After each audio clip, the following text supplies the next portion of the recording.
नमस्कार मुलांनो, इयत्ता दुसरीचा धडा 20वा बघतोय आपण।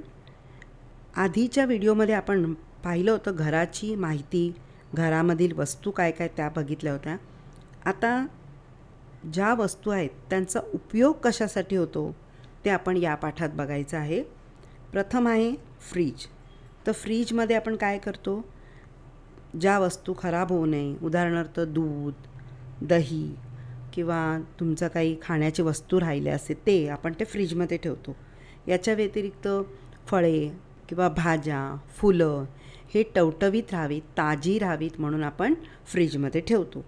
इतर याच्या व्यतिरिक्त अजून काय, गोळ्या, आपल्या औषधं असतील तर त्यासुद्धा आपण फ्रीजमध्ये ठेवतो। आता या पाठात काय सांगते, आजी फ्रीजमध्ये दूध ठेवते, ठीक आहे। नंतर वॉशिंग मशीन। वॉशिंग मशीन म्हणजे कपडे धुण्याचे मशीन। वॉशिंग म्हणजे धुणे आणि मशीन म्हणजे यंत्र। आईने वॉशिंग मशीनमध्ये कपडे धुतले। संगणक म्हणजे इंग्लिशमध्ये म्हणतात कम्प्युटर।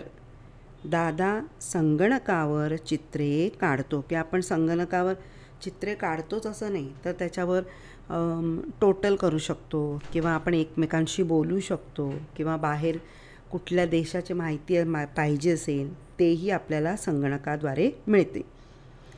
T V. कविताने टी व्हीवर सिंह पाहिला। टी व्हीवर आपण गाणी बघू शकतो, चित्रपट बघू शकतो किंवा अभ्यासाव्यतिरिक्त काही असेल, अभ्यासाची माहिती असेल तेही बघू शकतो। त्यानंतर कधी आपले आवडते कार्यक्रम, कार्टून वगैरे बघू शकतो।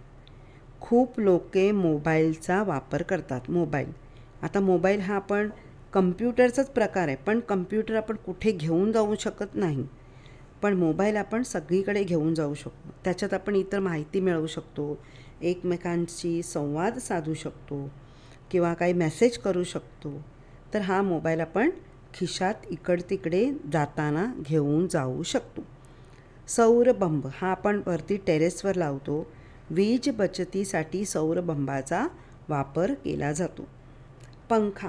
ताई पंखा चालू कर। पंखा हा आपल्याला अगदी कायमचा उपयोगी, कारण गरम होतं तरी आपण पंखा लावतो आणि हा पंखा हॉलमध्ये, किचनमध्ये किंवा आपल्या बेडरूममध्ये सुद्धा हा पंखा असतो। पंखा फक्त वॉललाच नाही तर आपला टेबल फॅनसुद्धा असतो। टेबलावर सुद्धा आपण पंखा ठेवून त्याचा वापर करू शकतो।